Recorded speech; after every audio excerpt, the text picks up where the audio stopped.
রাজু তুইও চল না আমাদের সঙ্গে, রিয়ার বিয়ের শাড়িগুলো একটু পছন্দ করে দিবি। আমি ওসব মেয়েদের কেনাকাটায় আমি নেই। তাহলে বাড়ি পাহারা দে, কিছু চুরি গেলে না তোকেই ধরবো। চুরি করার জিনিসটাই তো আপনারা নিয়ে যাচ্ছেন। মানে মেজদি ছাড়ো না ওর কথা, তুমি তো জানো সবসময় ইয়ার্কি মারে, বাজে ছেলে। চলো চলো চলো চলো চলো চলো চল বিকাশ।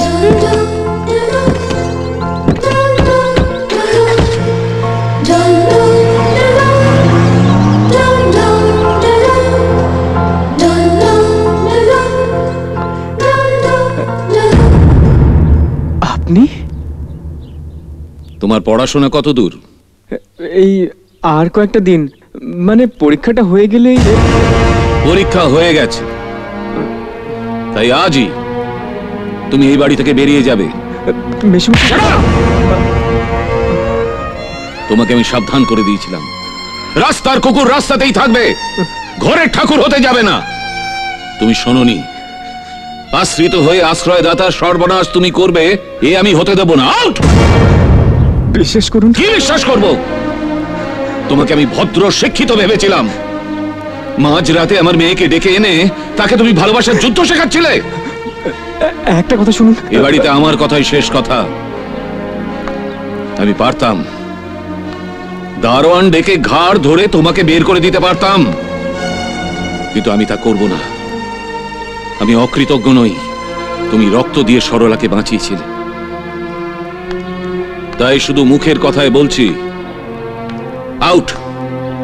আজই এই মুহূর্তে তুমি এই বাড়ি ছেড়ে চলে যাবে, right now.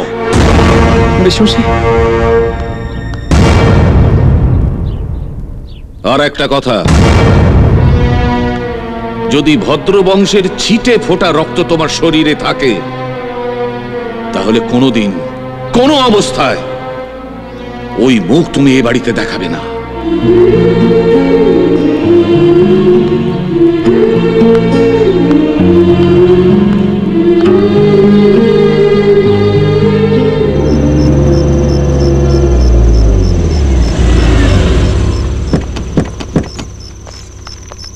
I Rintu,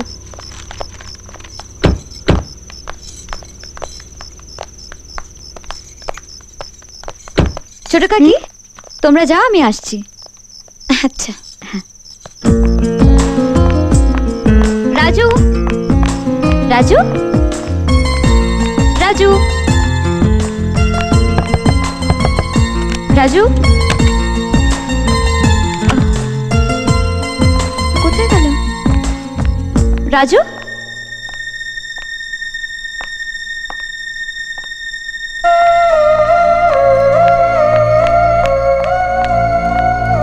Ram Singh, Ram Singh. हाँ मैम साहब। राजू साहब को देखा? राजू साहब तो चला गया। चले गए? कोথায়? वो तो मुझे मालूम नहीं मैम साहब, लेकिन जाने के टाइम में वो बहुत दुखी था।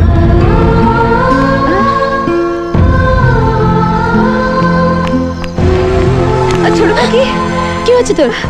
রাজু চলে গেছে ছোট কাকি। কি বলছিস? হ্যাঁ, এখন আমি কি করব কিচ্ছু বুঝতে পারছি না, বলো না কি করব। রিয়া রিয়া তো তোলা হোস না বাবা, কেউ দেখে ফেললে সন্দেহ করবে, কিন্তু ও তো কাউকে না বলে যাওয়ার ছেলে নয়, নিশ্চয়ই এর পেছনে কোনো কারণ আছে। দেখো না, রাজুটা হঠাৎ কাউকে কিছু না বলে চলে। রাজু রাজু রাজু, মেয়ের দিকে লক্ষ্য রাখো, মেয়ের দিকে। কেন, আমরা কি ওর দিকে লক্ষ্য রাখি না? না, রাখো না, রাখো না। যদি রাখতে তাহলে বুঝতে যে কি কাণ্ড ঘটতে যাচ্ছিল। ওই ছেলেটা রাজু, ওর এত বড় সাহস যে আমার বাড়িতে থেকে আমার মেয়ের দিকে। ভাগ্য ভালো যে আমার চোখে পড়েছিল, তাই এই যাত্রায় রক্ষা পেয়েছে। তার মানে তুমি এই রাজুকে তাড়িয়ে দিয়েছো? হ্যাঁ, তাড়িয়েছি, আর এই নিয়ে তোমার সঙ্গে আমি কোনো কথা বলতে চাই না। কিন্তু আমি চাই বাবা, আজ সত্যিটা সামনে আসা দরকার। আমি রাজুকে ভালোবাসি। কি কি বললে তুমি? হ্যাঁ, আমি রাজুকে ভালোবাসি, আর আমার জীবনে রাজু ছাড়া কারো জায়গা নেই।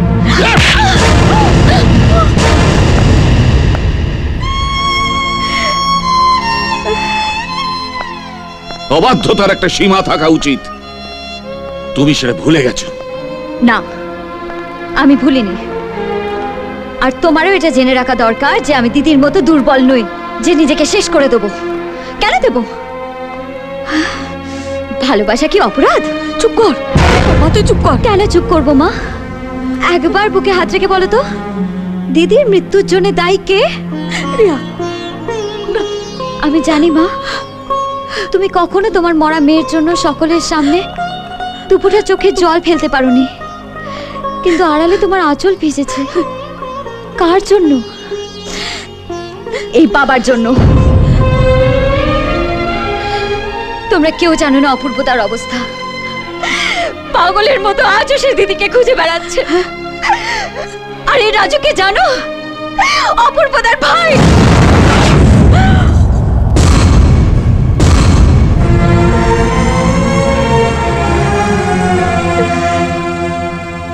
বাবা,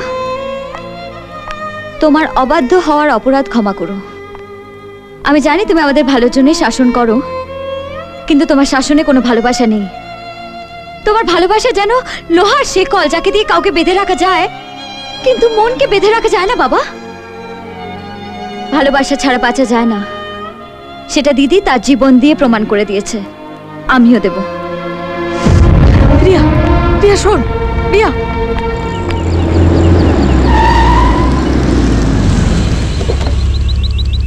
জামাই বাবু, কমলা লেবু।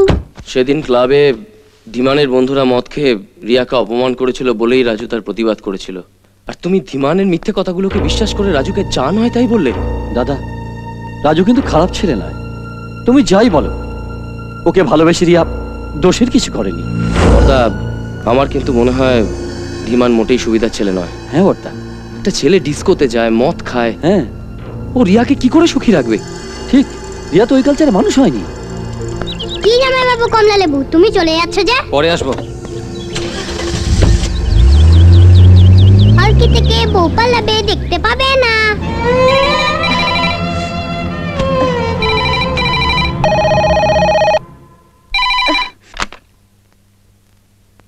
হ্যালো, হ্যাঁ, তুমি বোধহয় রাজুর কাছে আমার নাম শুনেছো।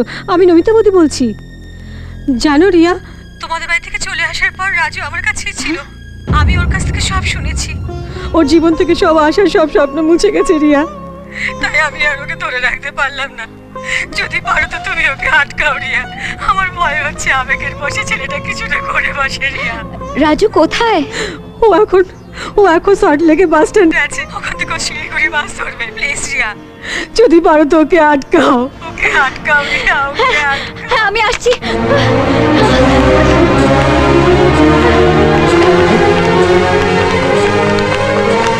দাঁড়াও।